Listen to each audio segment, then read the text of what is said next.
ನಾವೊಂದು ಗಿಡ ನಾಟಿ ಮಾಡಬೇಕಾದ್ರೆ ಏನು ಕೊಡಬೇಕು ಅನ್ನೋಂಥ ನಾಲೆಜ್ 90% ಇರಲ್ಲ ಸರ್. ಅದರಿಂದ ನನಗೆ 100% ರಿಸಲ್ಟ್ ಐತೆ. ಒಂದೇ ಒಂದು ಗಿಡ ಸಾಯ್ಲಿಲ್ಲ. ತಾವು ಟೊಮೊಟೊ ಬೆಳೀತಾ ಇದ್ರೆ ಅಂತ ಹೌದು, ಗೊತ್ತಾಯ್ತು. ಬೆಳೀತಾ ಇದ್ದೀನಿ. ನಿಮ್ಮ ಎಕ್ಸ್ಪೀರಿಯನ್ಸ್ ಹೆಂಗಿದೆ ಸರ್? ನಮ್ಮ ಎಕ್ಸ್ಪೀರಿಯನ್ಸ್ ಏನಂತ ಗೊತ್ತಾ, ಆಲ್ಮೋಸ್ಟ್ ಆಲು ಯೂಮಿಕ್ ಫಲ್ಬೇಕು ಒಂದು, ಫಲ್ಟಿರೈಜರಲ್ಲಿ 19 ಕೊಡಬೇಕು, 20 ಕೊಡಬೇಕು, 30-45 ಕೊಡಬೇಕು. ಸ್ಟೆಪ್ ಬೈ ಸ್ಟೆಪ್ ಕೊಟ್ಕೊಂಡು ಹೋದ್ರೆ ಈಗ ನೈಟ್ರೋಜನ್ನು, ಫಾಸ್ಫರಸ್, ಪೊಟಾಸು ಒಂದ್ಸರಿ ಕೊಟ್ಟರೆ ಏನಾಗಿ ಕೊಡ್ತಾರೆ ಸರ್? ನೈಟ್ರೋಜನ್ ಕೊಡೋದ್ರಿಂದ ಏನಾಗುತ್ತೆ? ನೈಟ್ರೋಜನ್ ಕೊಡೋದಾದ್ರೆ ಗಿಡ ಬೆಳವಣಿಗೆ ಆಗುತ್ತೆ ಚೆನ್ನಾಗಿ. ಸೂಪರ್. ಫಾಸ್ಫರಸ್ ಹೂವು ಈಚು ಎಲ್ಲ ಕಟ್ಟುತ್ತೆ, ಮತ್ತೆ ಬೆಳವಣಿಗೆ ಬರುತ್ತೆ. ಪೊಟಾಸು ಕಾಯಿ ಸೈನಿಂಗ್ ಬರುತ್ತೆ, ತೂಕ ಬರುತ್ತೆ, ದಪ್ಪ ಬರುತ್ತೆ ಇವೆಲ್ಲ. ಸೊ ನಾವು ಇವಾಗ ನಿಮ್ಗಿದ್ದು ನಾಲೆಜ್ ಇದೆ ಕರೆಕ್ಟ್ ಅಲ್ವಾ? ನೈಟ್ರೋಜನ್ ಕೊಡೋದ್ರಿಂದ ಎಲೆ ಚೆನ್ನಾಗುತ್ತೆ, ಎಲೆಕ್ಕೆ ಫಾಸ್ಫರಸ್ ಗ್ರೀನ್ಸ್ ಬರುತ್ತೆ, ಅದೇ ಫಾಡರ್ ಗ್ರೋತ್ ಚೆನ್ನಾಗಿ, ಹಸಿರು ಚೆನ್ನಾಗಿ ಬರುತ್ತೆ. ಫಾಸ್ಫರಸ್ ಕೊಡೋದ್ರಿಂದ ಬೇರು ಬೇಸಿಕಲಿ ಬೇರು, ಕಾಂಡ ಇವೆಲ್ಲ ಚೆನ್ನಾಗಾಗುತ್ತೆ. ಪೊಟ್ಯಾಶ್ ಕೊಡೋದ್ರಿಂದ ಹೂವು, ಹಣ್ಣು, ಕಾಯಿ ಚೆನ್ನಾಗಿರುತ್ತೆ. ಕರೆಕ್ಟ್ ಅಲ್ವಾ? ಸೊ ಇದನ್ನ ಆ ಟೈಮಲ್ಲಿ ತಾವು ಕೊಡ್ತಾ ಇದೀನಿ ಅಂತ ನಿಮ್ಗೆ ಅನ್ಸುತ್ತಾ? ನನ್ಗೆ ಅನ್ಸುತ್ತೆ. ನೀವು ಕೊಡ್ತಾ ಇದ್ರೆ 100% ಕೊಡ್ತಾ ಬಟ್ ಸಾಕಷ್ಟು ಜನ ರೈತರು ಆ ಎಕ್ಸಾಕ್ಟ್ ಟೈಮ್ಗಳಲ್ಲಿ ಕೊಡೋದಿಲ್ಲ. ಅದೇ ಗೊತ್ತಿಲ್ಲ ಇರಲ್ವಲ್ಲ ಅವ್ರಿಗೆ. ಇದರಿಂದ ನಮ್ಗೆ ಅಂದ್ರೆ ನನ್ಗೆ ಆಲೆ 2006 ಎಕ್ಸ್ಪೀರಿಯನ್ಸ್. ಸೂಪರ್. SLC ಬಿಟ್ಟು 2006ರಲ್ಲಿ SLC ಬಿಟ್ಟಿರೋದು.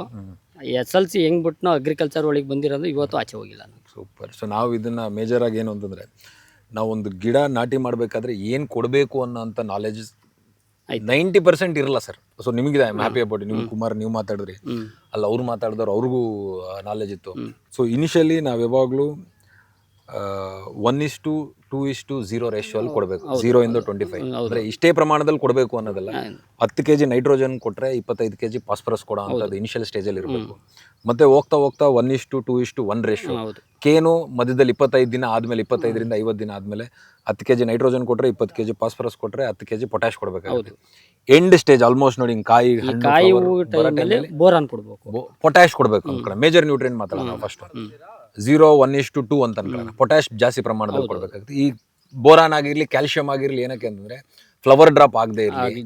So it is all interlink sir. Boron, calcium ಎಲ್ಲ ಇಂಟರ್ಲಿಂಕ್. ನಿಮ್ಗೆ ಅದೇನದೇ ಸಂಕನ್ ಲೆಸನ್ಸ್ ಬಂದು ಕಾಯಿ ಉದುರೋಗದೆ ಇರಲಿ, ಫ್ಲವರ್ ಉದುರೋಗದೆ ಇರಲಿ ಅನ್ನೋ ಕಾರಣ ಕ್ಯಾಲ್ಸಿಯಮ್ಮು, ಬೋರಾನ್ನ ಕೊಡ್ತಾ ಬರ್ತೀವಿ. ಅದ್ರ ಜೊತೆಗೆ ಮೈಕ್ರೋ ನ್ಯೂಟ್ರಿಯೆಂಟ್ ಇಂಪಾರ್ಟೆಂಟ್ ಆಗುತ್ತೆ. ನಾವು ಇವತ್ತು ಈ ವಿಡಿಯೋ ಮಾಡೋ ಮೇಜರ್ ಉದ್ದೇಶ ಇದು. ಸಾಕಷ್ಟು ಜನ ರೈತರಿಗೆ ಗೊತ್ತಿಲ್ಲ, ತಿಳಿ ಹೇಳಬೇಕು ಅನ್ನೋಂಥದ್ದು ನನಗೆ ತುಂಬಾ ಇಂಪಾರ್ಟೆಂಟ್ ಆಗುತ್ತೆ. ನಿಮ್ಗೆ ಏನಕ್ಕೆ ಮೈಕ್ ಕೊಟ್ಟಂದ್ರೆ, ನೀವು ಆಗಲೇ ಟ್ರೈಕೋಡರ್ಮಾ, ಸೂಡೋಮೋನಾಸ್ ಇದೆಲ್ಲದ್ರ ಬಗ್ಗೆ ಮಾತಾಡ್ತಾ ಇದ್ರಿ, ರೂಟ್ಸನ್ ಬಗ್ಗೆ ಮಾತಾಡ್ತಾ ಇದ್ರಿ, ಪ್ರಾಡಕ್ಟ್ ಟೆಕ್ನಿಕಲ್ ಬಗ್ಗೆ ಮಾತಾಡ್ತಾ ಇದ್ರಿ. ಸೊ ನಿಮ್ಗೆ ಏನೇನು ಬಳಸಿದ್ರೆ ನೀವು, ನಿಮ್ಗೆ ಯಾವ್ದ್ರಿಂದ ಒಳ್ಳೆ ಇಳುವರಿ ಬಂತು ಅನ್ಸುತ್ತೆ? ನಮಗೆ ರೂಟ್ ಜನಲ್ಲಿ ಮತ್ತೆ ನಿಮ್ದು ಸ್ಟಾರ್ಟಿಂಗ್ ಬಿಡ್ತೀವಿ ನೋಡಿ, ನಿಮ್ದು ಗಿಡ ಅದರಿಂದ ನನಗೆ 100% ರಿಸಲ್ಟ್ ಐತೆ. ಹೆಂಗ ಅನಿಸ್ತು ನಿಮ್ಮ ಪ್ರಾಡಕ್ಟ್? ಒಂದೇ ಒಂದು ಗಿಡ ಸಾಯ್ಲಿಲ್ಲ. ಈ ಟೆಂಪರೇಚರ್ಗೆ ನಾನು ಸತ್ತೋಗ್ಬಿಡ್ತದೆ ಅನ್ಕೊಂಡಿದ್ದೆ.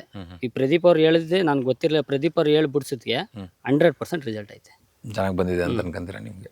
Super sir. ಸೊ ಇಲ್ಲಿ ನಮ್ಮ ಯಂಗ್ಸ್ಟರ್ ಒಬ್ರು ಇದ್ದಾರೆ, ಬನ್ನಿ ತಾವು. ಸರ್, ಇವತ್ತು ಆ ನಾಸಿಕಿಂದ ನಮ್ಮ ಕರ್ನಾಟಕಕ್ಕೆ ಟೊಮೆಟೊ ಬರ್ದೇ ಹೋಗ್ಲಿ, ನಮ್ಮ ಟೊಮೆಟೊ 1,000 ರೂಪಾಯಿ ಮೇಲೆ ಹೊರತು ಒಳಗಡೆ ಯಾವತ್ತು 1,080 ರೂಪಾಯಿ ಮಾಡಿದ್ದಾರೆ ಮೈಸೂರು. 1,500 ರೂಪಾಯಿ ಹತ್ತತ್ರ ಟೊಮೆಟೊ ಹೋಗೇ ಹೋಯ್ತದೆ.